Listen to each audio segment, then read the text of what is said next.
Hello, welcome to our session on agents and how they can help content creators navigate the, let's call it, ever-changing creator economy. And who better to do that than InterTalent's Alex Segal?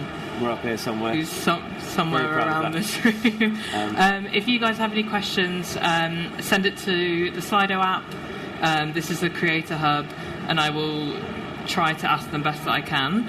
But to start things off, maybe it's best if you introduce yourself and maybe talk about some of the people you represent at the moment. Got it. Thank you guys for coming to this one. So, for those of you who don't know me, my name is Alex Segal. I'm the Managing Director of InterTalent. We're one of the UK's leading talent agencies. We're 35 years old this year. I do like to remind my chairman that I was 5 when he started this company, which doesn't always go down very well, but that's kind of half the point, I guess. And we are a team of about 50, and we have about 10 different divisions. We have an acting division, comedy, creators, obviously, TV, music, brand partnerships, corporates, sport, everything.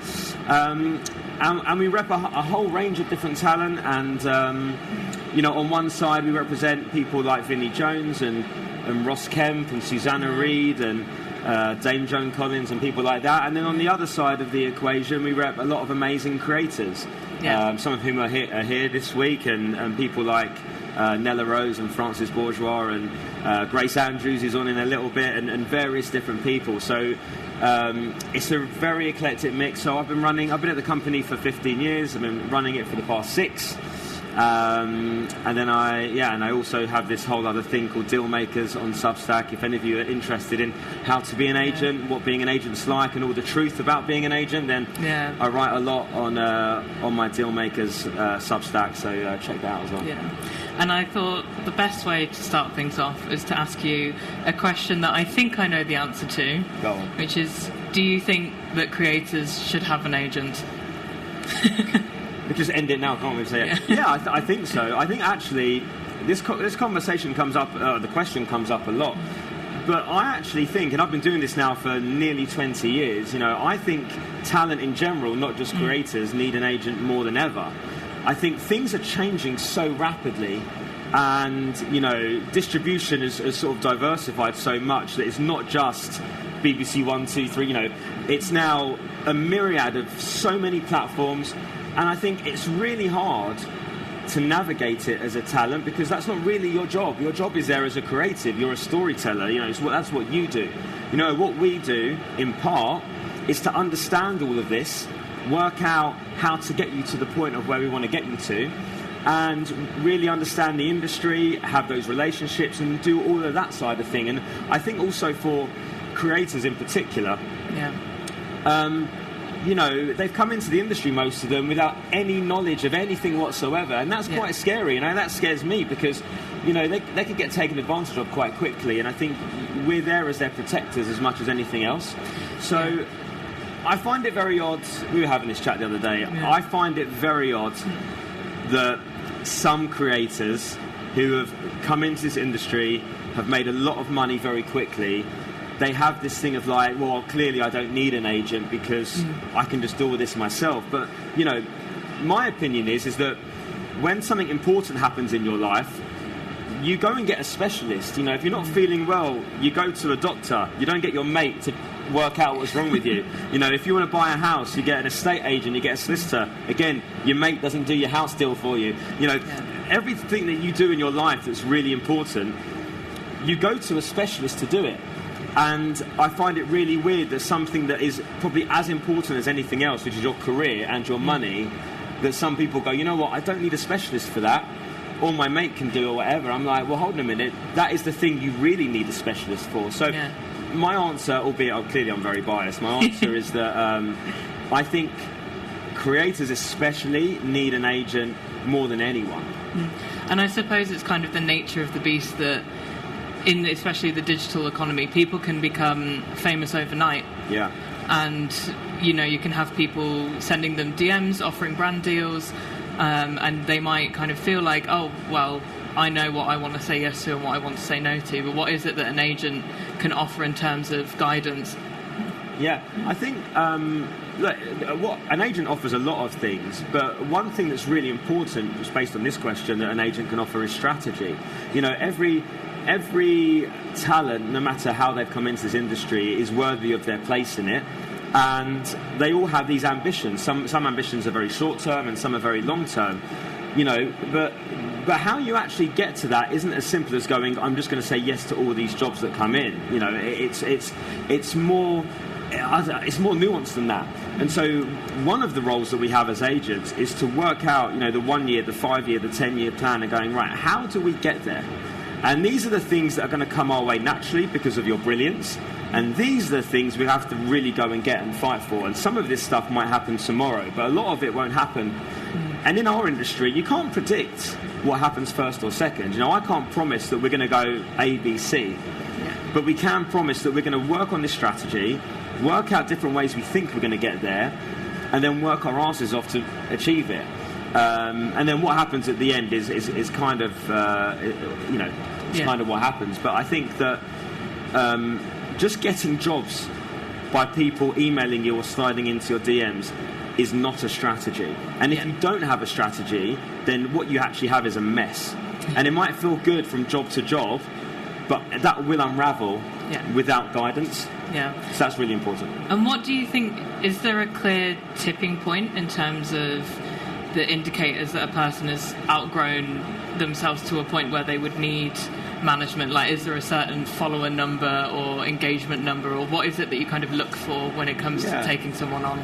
Look, metrics are changing all the time, right? I'm not too bothered at the beginning about follower numbers. You know, sometimes if you look at InterTalent's website, because we have all these different divisions, actors and TV presenters and creators, it can look a bit like what connects any of these people? What connects Vinnie Jones to Nella Rose and everyone in between, right? Yeah. The truth is, there is something really important that does connect everyone that we represent, and that's that they're all storytellers. Yeah. And that's, for me, as running this company, the thing that I look for at the beginning. You know, everyone is finding an audience. Our actors find an audience as characters, sometimes on TV, sometimes on a stage. Our creators are finding audiences, sometimes through YouTube or TikTok, and everything in between. You know, Susanna Reid on Good Morning Britain and Sally Nugent on BBC Breakfast, these are current affairs storytellers. They're telling the news of the day, right? So everyone we represent is a storyteller. So the first thing that we're looking for is like, are they great storytellers? Yeah. Do I believe in them? Do we want to watch them? You know, Francis Bourgeois is talking about trains and someone's doing something else. You know, are we loving? Are we going on that journey with them? Yeah. And it doesn't matter what division you're in, that's the kind of the thing. And then for us, we then work out things from there. So we do things very differently, I think, to a lot of other talent agencies, where we have a signing strategy. We have two different signing strategies. We have one for established talent, and then we have one for up-and-coming talent, and we have like a tick list on each of 8 different things, things that are important to us, things that we think make an InterTalent client. And then the agent in question, the person that wants to sign whoever it is, has to hit at least 5 of those 8. And we've got a team of people that decide on that. And if you go to those teams and say, I think this person can hit 5 of these 8 points, then we'll move it to the next stage. But I think that the signing strategy is really important because it makes you think about why you're signing someone. Yeah. You know, if you just come in and go, oh, they've got 2 million followers, I'm signing them, it's not enough to wonder whether we can actually make a difference in their lives. Yeah. So we have to be even more in the weeds of it, I guess. And so we have this signing strategy to kind of really understand if we truly believe in the future of the person in question. Yeah. And when someone's kind of joined you, beyond just negotiating those higher fees, what does an agent do to help kind of protect a content creator's value beyond, you know, helping them secure brand partnerships or what have you? What does an agent actually do day to day for that person? Protecting them is very important. I think the power of no is very important. I think it's very easy when you're a young person, especially, and they're getting younger. It's very scary. You get a lot of money sometimes thrown at you, and it's very easy just to say yes to it all, but actually it might not be the best thing for your career. So the power of no is very important, and that's a tough lesson for everyone to learn at some stage in their career. Protecting them, you know, listen, from a lot of things. I think the thing that I guess I worry about the most with our creators, given how young they are, is what they do with their money. I think that, we're not accountants and we're not financial advisors, and it'd be very inappropriate and wrong of us to to give them any financial advice. But what is important is to make sure that they do have a great accountant and a great financial advisor, and ideally a great family setting, a great home setting. I do worry, young people come into this industry from their bedrooms sometimes, can make a lot of money and they think it will last forever, and they go and spend it unwisely, and you have problems down the line. Some of the young people that you meet don't even really know what tax is and stuff, and it's very scary because it's not their fault.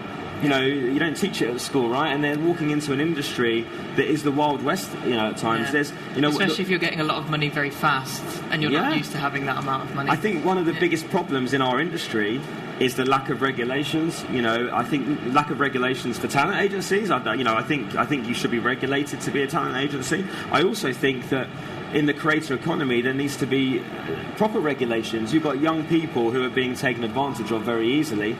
We obviously do our best, and one of the things we pride ourselves on as a company is that we protect our clients like that. But if you're not with a company like ours, maybe a company that's less experienced, or you are self-representing, it is the Wild West, and there's no unions or rules really, like outside of general legal rules, to really protect people. And I think that it's a bit of a concern. So look, we do a lot with our creators. We strategize, we get them jobs, we introduce them to the industry, we connect them to the rest of our company. So sometimes they want to act, sometimes they want to sing, they want to game, whatever it is they want to do, so we can broaden their horizons.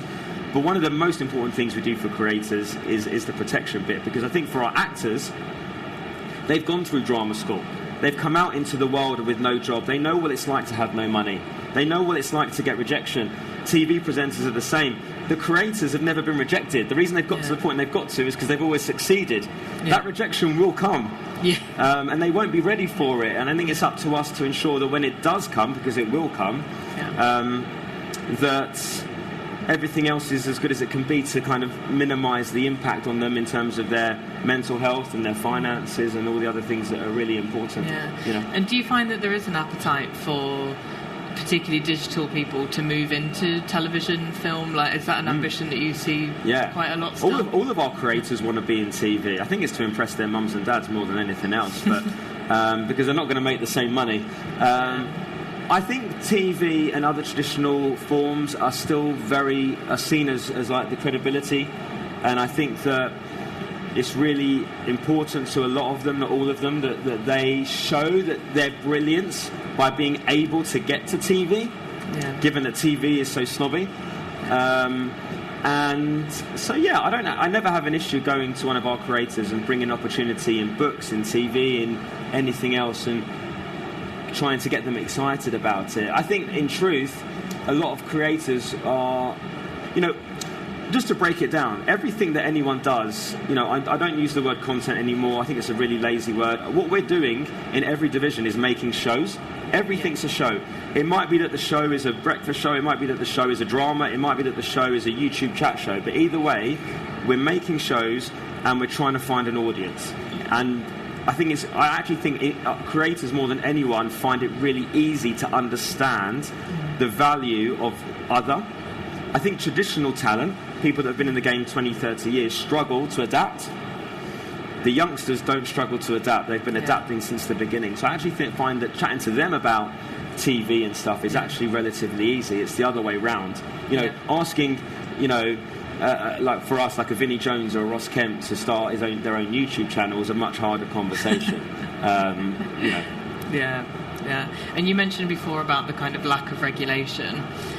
If there were people here that were looking to get an agent, what are the kind of red flags that they should be looking out for in order to better protect themselves? I mean, there's a lot of red flags, and most people don't know what they're looking for, because how do they know how qualified an agent? Anyone here can wake up tomorrow and go, I'm an agent, and start an agency, and they are.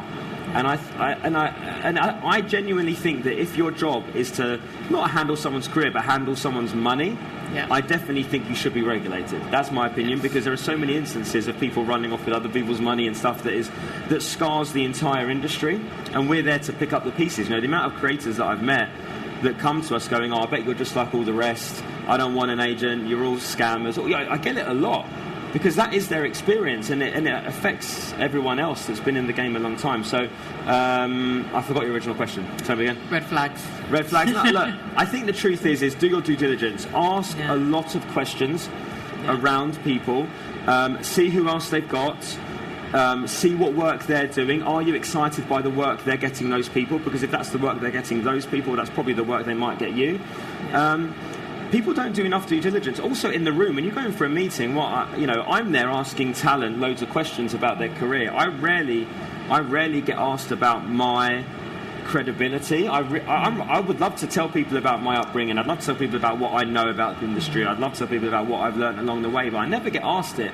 I think talent actually don't think about that when when an agent meets a talent, it's a two-way conversation to see if both of you fit. It's not a one-way street. And very rarely does a talent walk in and goes, explain to me, tell me, what that means, or explain to me why you do what you do. How did you get, just explain to me certain things. It rarely happens, and I think talent need to ask those kinds of questions more. They walk into things blind quite often, and it is a bit scary. And so I think a common kind of obstacle with creators especially is, if they're already kind of happy with the amount of money they're making, they don't necessarily want to start pushing some of that to one side to give to an agent. So how do you kind of weigh the cost of an agent's commission versus the potential value that they bring in deal making? Listen, I think that's on us, not on them. I don't have an issue with anyone going, I feel uncertain about giving you some of my money. I don't have an issue with that at all. We have to prove that it's worth it. I think you have to earn people's trust. No matter who you are, it doesn't matter if you've been doing it 35 years or I've been doing it 18 years.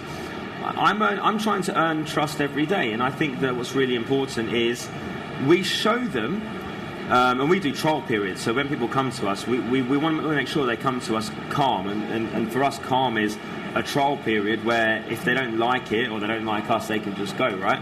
And I think that we have to prove to them that the amount that they're going to get is more than the amount they would have got if they did it by themselves. Or that everything around it is even better and they feel protected and everything else than if they were by themselves. And if we can prove it, there's never a problem. And if for whatever reason we can't prove it, then I don't blame them. It is what it is, really. And how do you kind of protect against things like burnout, where potentially someone is so busy? Oh, you don't mean me, sorry. You're a very busy Heather, guy. I really appreciate it. I've had about 5 hours sleep in the last 3 days. What, burnout of our talent? Yes. Again, it's knowing, it's understanding when too much is too much. And it's something that you learn, and I know people think it's funny because, being an actor or a creator isn't as grueling a job as maybe being a doctor or a nurse or something. I get that. I don't think anyone's disputing that. But I think there's a lot of pressure. When you have fans, that comes with a lot of scrutiny and pressure, and sometimes you need a break. I think what's really important is we put in as many breaks in people's diaries as we do jobs. I've got it was announced last week, I've got Ross Kemp doing Celebrity Traitors, which is obviously very exciting. That's a very good word from an agent. And all I thank you. But all I care about is how many days off are we going to. I want to make sure he has at the end of it, because it's a tough job. So I'm very much like, guys, you have to leave him alone for X amount of days. No one go near him. I don't care how good it is. You've got to have a break, and then we can come up and do something else after that. I think you'll just run people into the ground otherwise, because when you're doing really well, opportunities will keep coming. But again, it's the power of no. It doesn't mean you have to do all of them. I keep fiddling with this because it goes bored, off immediately. But I have a question here which says, what percentage, I don't know if you can share it, but what percentage of the earnings does an agent take for representing a creator? I've got a broken rib, so my rib is like killing me at the moment. Say that again, sorry? What percentage of earnings does an agent take for representation? I appreciate you might not be able to give an exact. No, but what I would say is every agency is different, and that's another thing, right? I do think that there should be a standard rate because people try and undercut each other. I think that if you join an agency or leave an agency to join another based on the percentage, I just don't think they're the right reasons to join or unjoin an agency. I think that I would say in the industry, I would say the highest is 20 and the lowest is 15 when it comes to like unscripted. Acting has more regulations than anything else. We have pact and equity in acting, and they are very strong on this. So in acting, you can only take 12.5%. Yeah, I suppose that's probably because it's more well established in that there's like historic precedent to it, whereas digital and content stuff, because it's developing so quickly. Look, the truth is, all acting agents have about 100 clients each because the money is a lot less in acting, and you can only charge 12.5%. So you need more volume to have a good business, to have a strong P&L. It's just simple business, right? Yeah. Whereas in the other worlds where you can take a higher percent, and the money in those worlds is a lot higher than working at the National Theatre, for example, you don't need as many clients. So it's a really fascinating thing in our office because our acting agents have 80 to 100 clients each, which is very normal. And our creators agents have about 3 clients each, and I think it's quite funny when our creators agents say that they're exhausted because our acting agents sort of, there's a bit of daggers. Yeah, exactly. And I also wanted to ask, I mean, I'm not sure what the spread is in here in terms of like people who are interested in either having an agent or people who are interested in being agents. Yeah. But I wanted to ask you, like, what's your favourite thing about being an agent? Because I feel like you wouldn't have been in it for so long if you didn't like it. I'm from a family of 8. My granddad was a music manager. My uncle and my cousins are all football agents. So I'm basically a Nepo agent, I think, if that's the thing. I don't know. I love the. I started off as a theatre producer. I trained as a theatre producer, and I found it really boring because I found the opportunities were limited to one thing, and also the days are repetitive. So if I think about what I love about being an agent is I have no idea what my day is going to bring. I'm hoping it's good stuff. Listen, as you can imagine with talent, you fight a lot of fires, and some fires you can put out easily, and some are icebergs, But I think that every day, every phone call is different. There's a brilliant phrase that I did not make up, but I use a lot. Being an agent is like saying it's joy on line 1 and pain on line 2, because that's what it is. One phone call can be the best job in the world, and the next phone call is that your client's losing their job. And so every day you run this gauntlet, this roller coaster of a million different things, and as an agent we can work in podcasts and YouTube and TV and books and sport and everything else. And so I think the variety is amazing. You get to work with some amazing people. You're in entertainment, which is, I think, the coolest industry in the world. It's an industry that everyone is interested in. All of my best mates work in the city. I couldn't care less about anything they do. They all seem to care about traitors or stuff, so that's cool. I think that every day, someone says, like, what's today got in store? I don't know. Yeah. I know what I think I need to do, but what I end up doing is normally sometimes miles away. Sometimes your day can run away from you. So, and also there's perks. I think, like, you have to accept also if you work in this industry and you work with great clients, you get great perks, right? And I get very frustrated if I speak to another agent and I'm like, oh, you're going to that great thing, and they're like, oh, yeah, God, I'm going, and I'm like, come on. I think it's time to leave. I've been doing this since, I'm nearly 15 years at InterTalent and 18 or 19 years in total, and I still get super excited every day because I just don't know what's going to happen, so it's pretty cool. Yeah. And kind of final question is on the other side of that, if someone wants to have an agent represent them, how should they go about it? Should they be sending emails to agents that they like the look of, or is it more that agents reach out to them? How does the process work? I mean, it happens in many ways. I think, look, I write about this in my Substack a lot, how to get an agent. But I think the simple thing that people don't think about, right, is there are sellers and buyers. It's to really boil down. We are sellers. An agent sells their talent to buyers, and that buyer could be a production company, a publisher, a commissioner, a brand, whatever. we are always trying to sell to a buyer. So to sell, we need to be excited by what we're selling. Some people sell chairs, I sell talent, right? Yeah. And so when you're pitching to an agent, suddenly I'm the buyer and you're the seller. And so I'm looking for a talent to really be able, whether it's in person, on email, whatever it is, to be able to sell themselves about their world and their storytelling to me, for me to be excited, to then go and sell them to other people. Yeah. And if they can't excite me, I can't get excited to go on. And sometimes you meet people and they might be great in many ways, but I just don't feel it. Yeah. And if I can't feel it, I can't do a good job selling them. So what I would say to anyone who's looking for an agent is think about yourself as a seller to an agent who's a buyer, and are you doing the best, most credible, concise, efficient, exciting, mind-blowing package to agents for them to go, I want to work with that. I can sell that. Yeah. Because I think at the very base level, it's a seller's and buyer's job, and I'm a seller. And you've got to be a good salesman as an agent, and a talent has to be a good salesperson to then get the agent. Brilliant. Well, I was told to stop. We've run out of time. Sorry. So thank you so much for coming. And thank look you, up guys. Alex. It's an amazing turnout. Thank you so much, guys. I appreciate it. Thank you.